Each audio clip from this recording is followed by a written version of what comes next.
Bom dia, moçada! Tudo bem com vocês? Aqui quem vos fala é o professor Eugênio Bastos, canal Geogênio, a serviço dos alunos que gostam de estudar e passar em concursos. Moçada, vamos fortalecer o canal, se inscrevam no canal, dê aquele like, compartilhe o vídeo e ajude o professor Eugênio Bastos a democratizar o ensino da geografia. Moçada, no nosso encontro de hoje, eu irei falar sobre o aumento da temperatura do mar. Então, nos últimos anos, os cientistas têm alertado que a temperatura dos oceanos tem subido, tem aumentado. E, consequentemente, esse aumento da temperatura do mar traz algumas consequências socioeconômicas e ambientais. É isso que nós vamos analisar nesse encontro de hoje.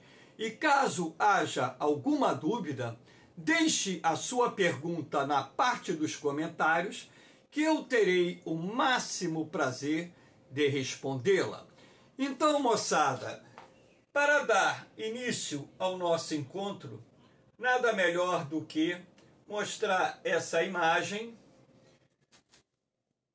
aberta do nosso planeta, do planisfério, mostrando aqui na tonalidade que varia do laranja para o vermelho, as áreas oceânicas onde as temperaturas se encontram acima dos padrões normais, e em azul as áreas oceânicas que se encontram abaixo dos padrões normais, ou seja, áreas oceânicas onde as temperaturas estão acima dos padrões normais, representadas em vermelho, e áreas oceânicas onde as temperaturas se encontram abaixo dos padrões normais, representadas em azul.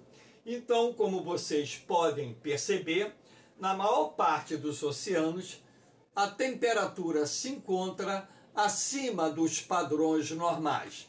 Então, o que nós temos verificado nos últimos anos, através das publicações científicas dos mais diferentes institutos de pesquisas existentes no mundo, é que a temperatura da água do mar está subindo progressivamente.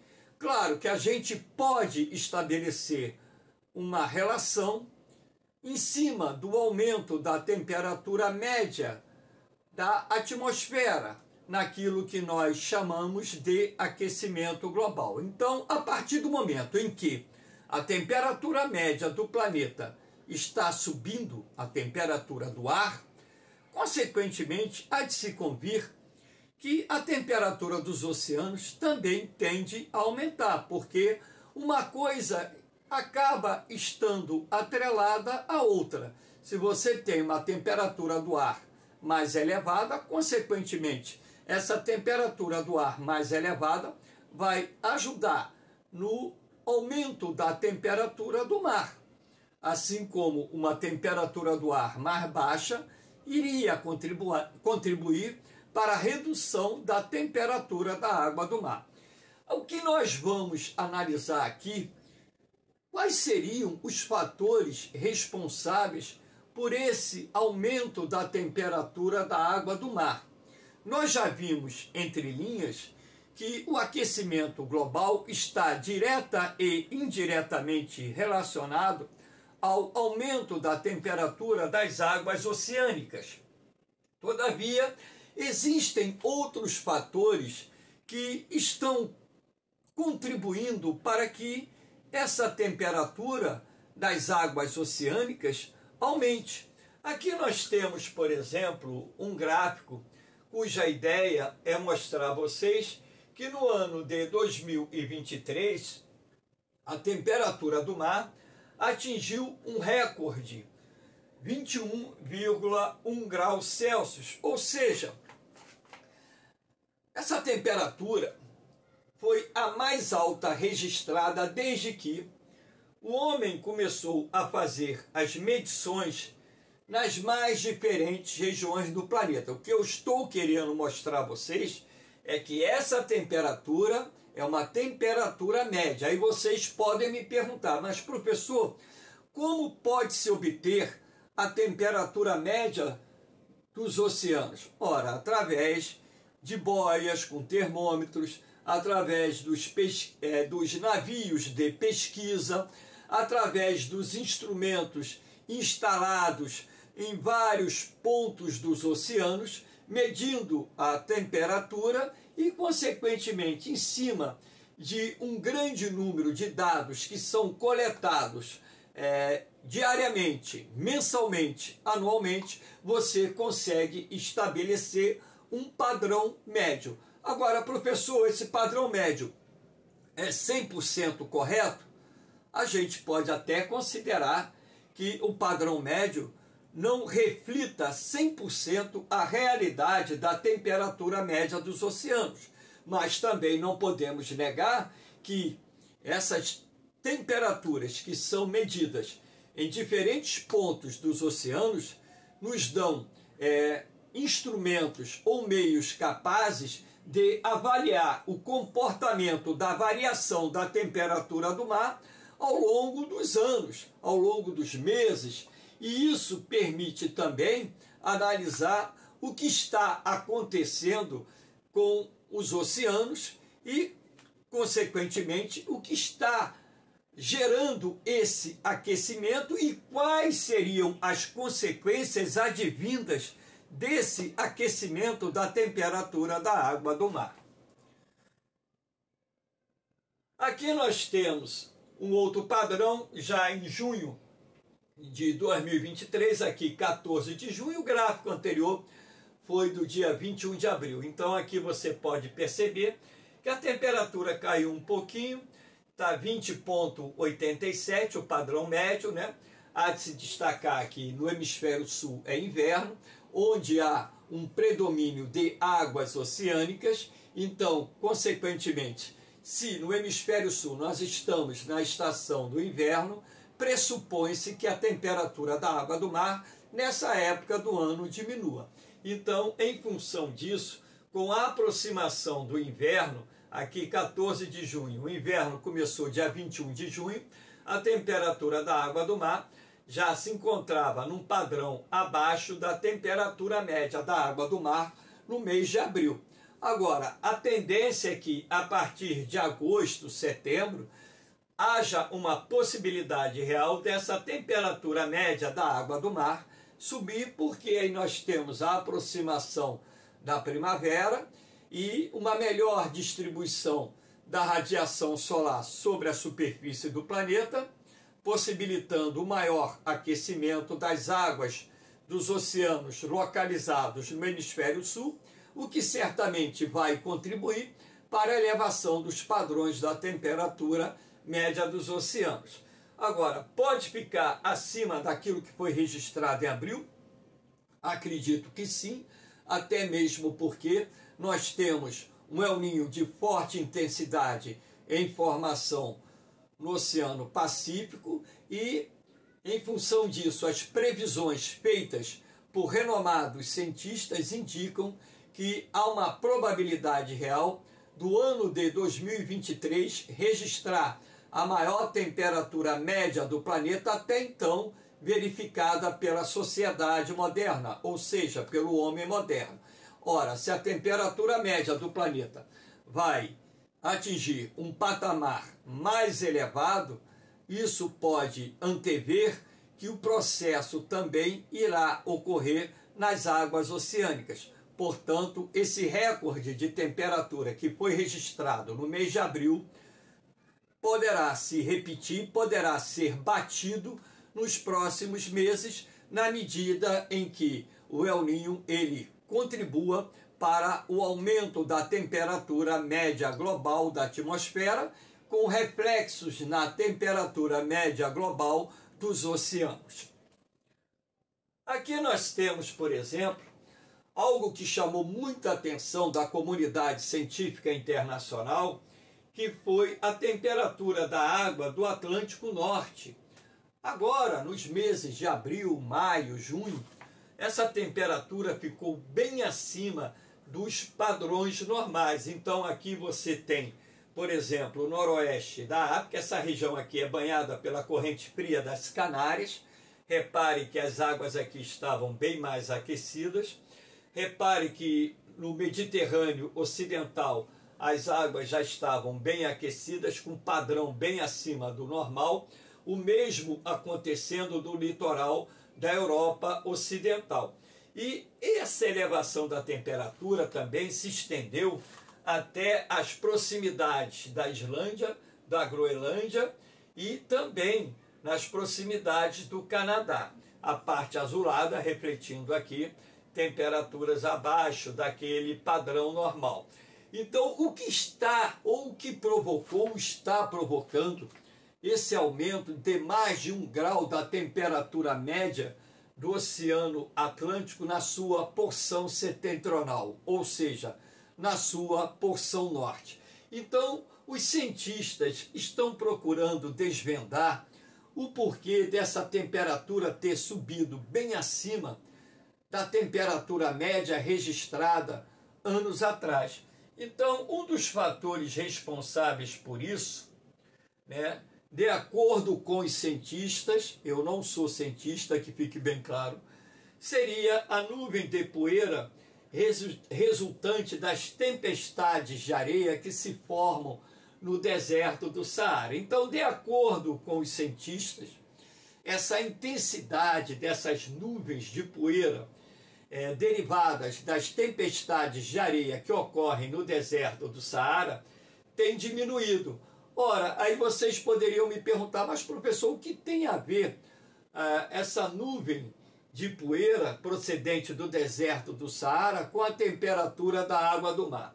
De acordo com os cientistas, na medida em que essas tempestades de areia que se formam no Saara e os ventos deslocam essa nuvem de poeira pelo Atlântico em direção ao continente americano, essa poeira em suspensão na atmosfera iria reter parte da radiação solar, reduzindo dessa forma o aquecimento das águas do Oceano Atlântico.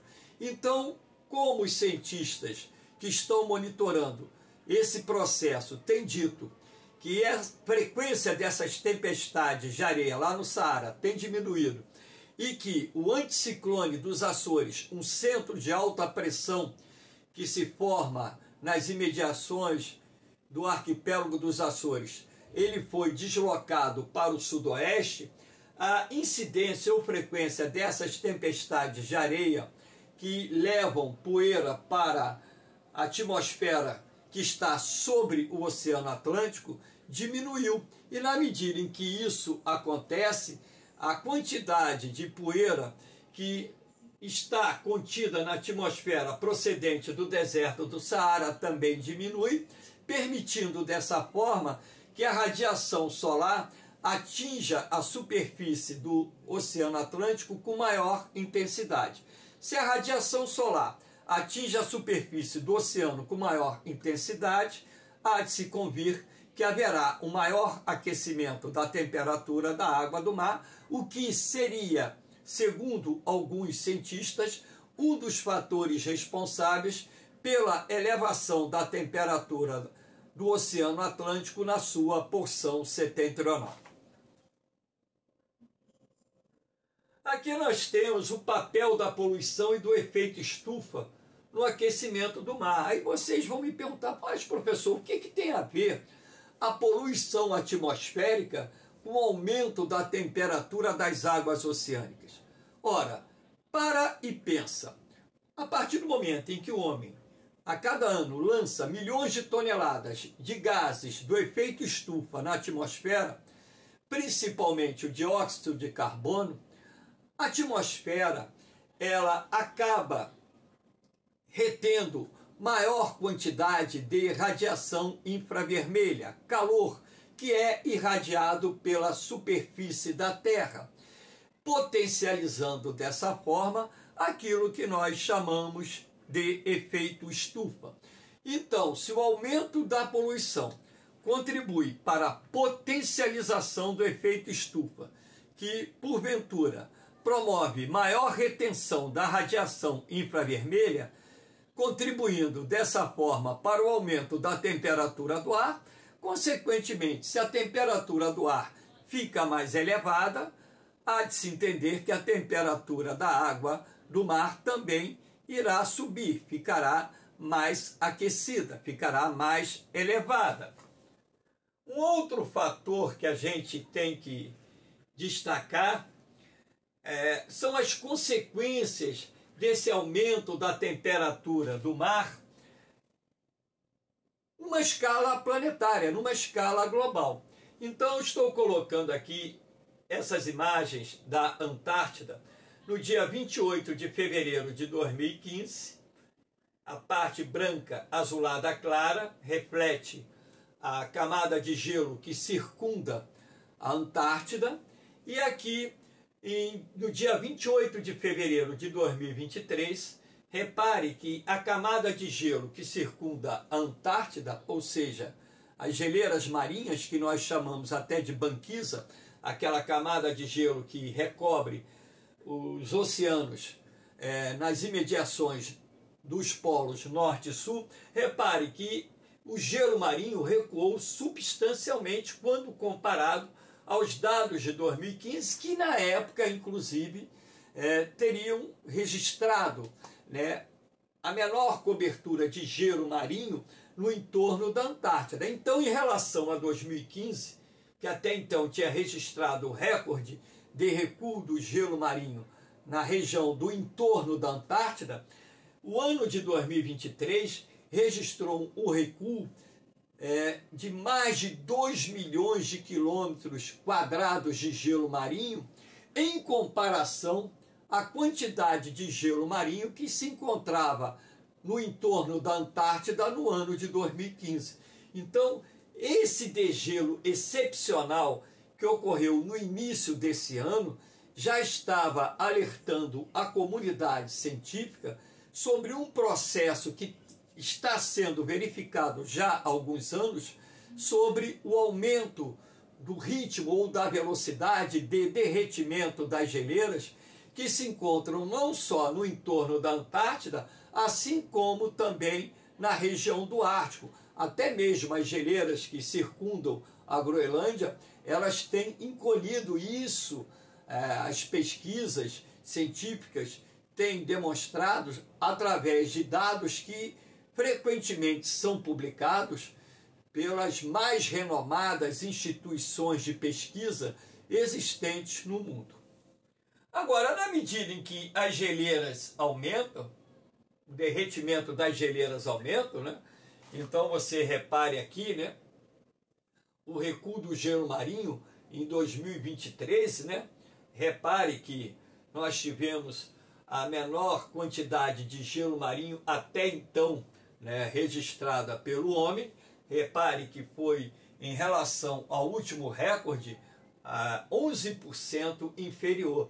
Então, isso tem mostrado que algo está acontecendo, e o que está acontecendo, a comunidade científica já há vários anos tem apresentado suas pesquisas mostrando que não só a temperatura do ar atmosférico, assim como a temperatura das águas oceânicas estão aumentando, e na medida em que você tem o aumento da temperatura do ar, assim como o aumento da temperatura da água do mar, ora, você terá uma aceleração no processo de derretimento do gelo marinho.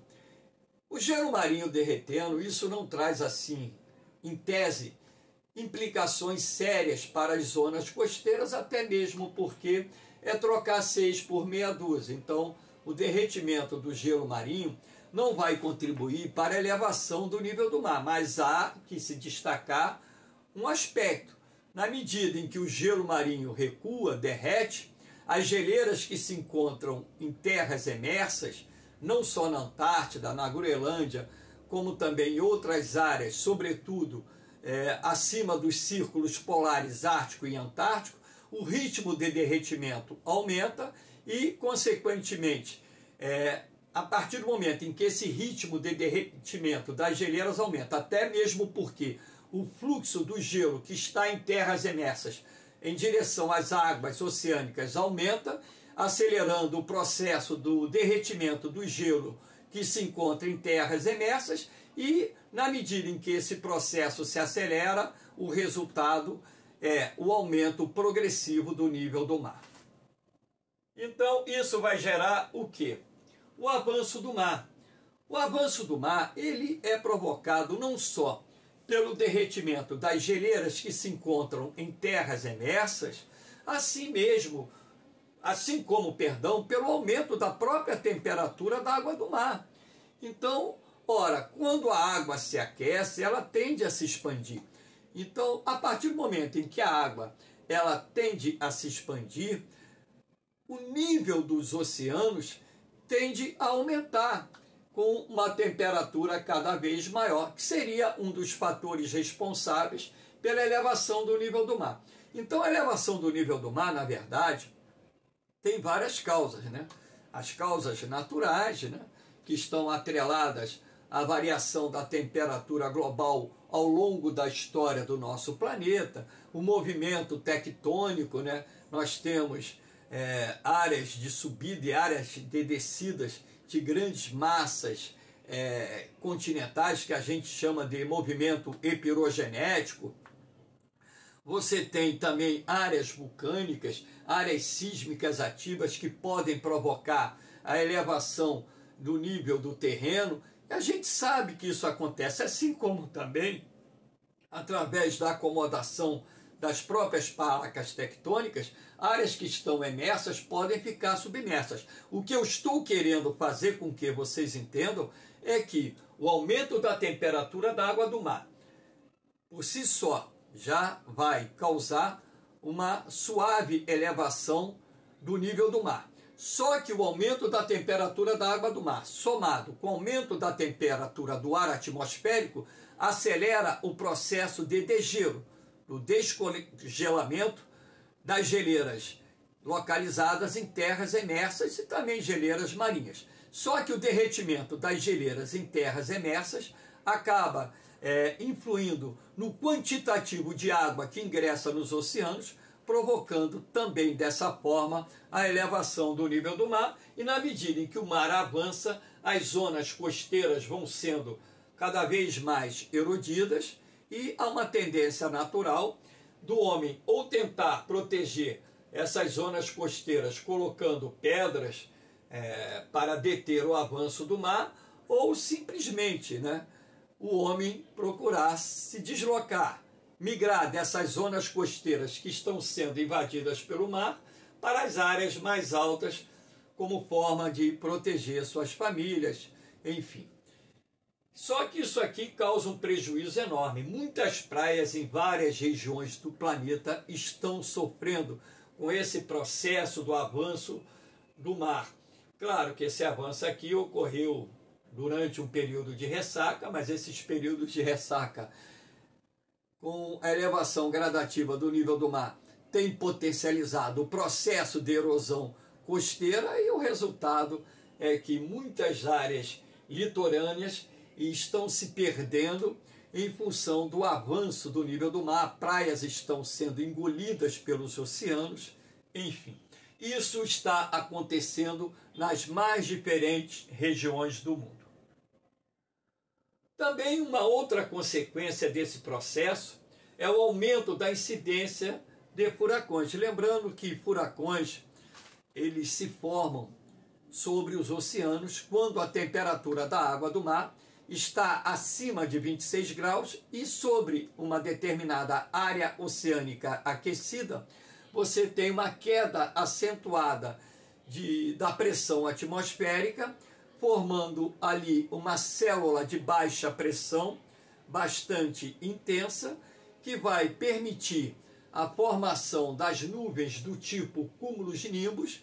E lembrando que as áreas ciclonais, que são áreas de baixa pressão, são áreas receptoras de vento. Então, além de receberem muita energia liberada pelo oceano aquecido, também receberão muita umidade procedente da evaporação das águas oceânicas, potencializando dessa forma a formação de nuvens de grande crescimento vertical, denominadas cúmulos-nimbus, que irão causar, em determinadas situações, a formação de furacões. Então, na medida em que a temperatura da água do mar ela fica mais aquecida, a possibilidade de você ter furacões F4, F5 com poder de destruição maior torna-se mais frequente. Não só, né, a incidência de furacões de maior intensidade, assim como o número de furacões a se formar nos oceanos tende a aumentar na medida em que também se eleva a temperatura das águas oceânicas. Então, uma coisa está relacionada à outra. Essa imagem aqui é do furacão Katrina, que foi um furacão F5 que atingiu Nova Orleans no ano de 2004 e causou severos prejuízos no sul dos Estados Unidos, matando inclusive muitas pessoas e causando, né, prejuízos de bilhões de dólares em várias localidades dos Estados Unidos. Aqui nós temos uma outra consequência, que é o branqueamento dos corais. O branqueamento se dá pela elevação da temperatura da água do mar. Então, os corais, que desempenham um papel importante no ecossistema marinho, na medida em que eles começam a morrer, isso acaba afetando toda uma complexa cadeia alimentar, que inclusive irá provocar o desaparecimento de inúmeras espécies dessas áreas ocupadas pelos corais. Então, o branqueamento dos corais tem sido verificado em várias regiões oceânicas tropicais do mundo, onde se concentram essas barreiras, esses recifes de corais e por aí vai. Então é uma consequência também. Aqui nós temos essa imagem mostrando coral já branco, ou seja, o coral que já morreu em função do branqueamento. Então, esse branqueamento, né, na verdade, é causado pela elevação da temperatura do mar. Uma outra consequência é a morte de peixes. Então, agora, há pouco tempo atrás, nós tivemos uma grande mortandade de peixes no Golfo do México, e olha a quantidade de peixes mortos que se acumulou em praias do Texas. Milhões de toneladas de peixe, ou milhares de toneladas de peixe, na verdade não se tem a quantidade exata de peixes que morreram, porque houve uma redução do oxigênio, e a causa-morte identificada pelos cientistas foi justamente a baixa oxigenação da água. Lembrando que as águas mais aquecidas, elas possuem menos oxigênio.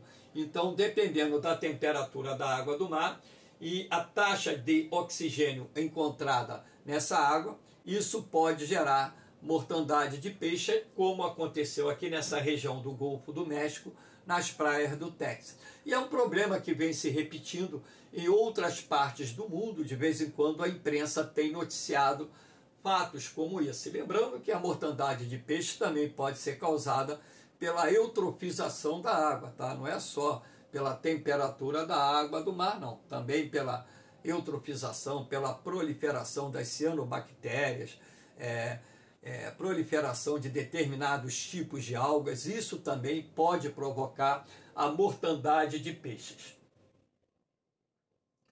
Aqui nós temos a migração dos peixes para águas mais frias. Então, um movimento que os cientistas têm verificado é que peixes que têm o seu habitat nas regiões tropicais oceânicas estão migrando, algumas espécies estão migrando para as zonas temperadas oceânicas da Terra. Isso porque a temperatura da água do mar está ficando cada vez mais quente. Então você não tem só a migração dos peixes para regiões de latitudes mais elevadas. Nós temos também a migração dos peixes para águas oceânicas mais profundas, que são mais frias e mais ricas em oxigênio. Agora, nem todo peixe consegue se adaptar a uma determinada profundidade oceânica.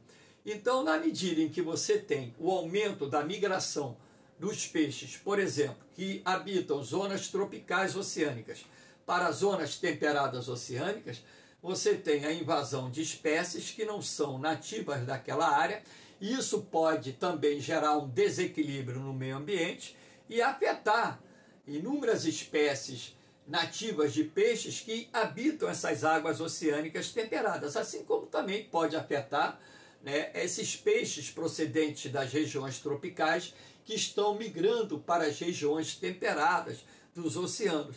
Então, na verdade, o aumento da temperatura da água do mar traz consigo inúmeras consequências, problemas de natureza social, problemas de natureza ambiental, problemas de natureza econômica, até mesmo porque o aumento da temperatura da água do mar afeta também o potencial pesqueiro em determinadas zonas costeiras e até mesmo em alto mar.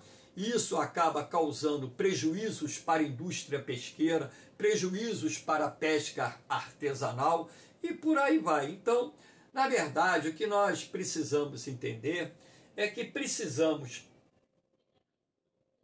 urgentemente adotar medidas para enfrentar o problema do aquecimento global. Ou nós, como sociedade, seres pensantes, busquemos as alternativas que a ciência nos oferece para enfrentar o problema do aquecimento global, o problema do aquecimento das águas oceânicas, ou simplesmente nós iremos presenciar um processo de extinção jamais visto pela humanidade. Lembrando que tivemos no passado movimentos de extinção em massa de espécies, porém sem a presença do homem na Terra. Agora, com a presença do homem na Terra, talvez nós venhamos presenciar o maior processo de extinção de espécies aquáticas e terrestres até então verificado pelo homem. Então é preciso que nós adotemos as medidas que são recomendadas pelos cientistas para enfrentarmos esse problema, não só referente ao aquecimento da água do mar, assim como a elevação da temperatura média da atmosfera terrestre, ou pelo menos da troposfera, que é a baixa camada da atmosfera terrestre. Moçada, espero que vocês tenham gostado do nosso encontro. Mais uma vez, eu faço um apelo a vocês para ajudar a divulgar o canal Geogênio. Ele foi criado com o único propósito, a democratização do ensino da geografia. Não é um canal monetizado, porém está próximo de ser monetizado. Eu não criei canal para ganhar dinheiro no YouTube. Agora, com a monetização, eu não posso deixar de receber. O YouTube vai pagar porque é a regra. É assim que funciona. Agora, todo o dinheiro que vier da monetização será revertido para instituições de caridade e o Hospital do Câncer Infantil. Então, ajude a divulgar esse trabalho, porque o canal Geogênio ele foi criado com a finalidade de se transformar numa ferramenta de apoio que é muito importante para o processo de preparação dos jovens e adultos que estão e irão fazer concursos. Estão fazendo e irão fazer concursos. E quanto mais vocês ajudarem nessa divulgação, mais o canal cresce e mais eu me sinto estimulado a continuar desenvolvendo esse trabalho que é 0800, feito com carinho, com amor, com um único propósito: democratizar o ensino da geografia. Valeu, moçada! Então, no mais, um beijão no coração de vocês, um forte abraço, fiquem com Deus, eu vou, mas eu volto, hein? Fui!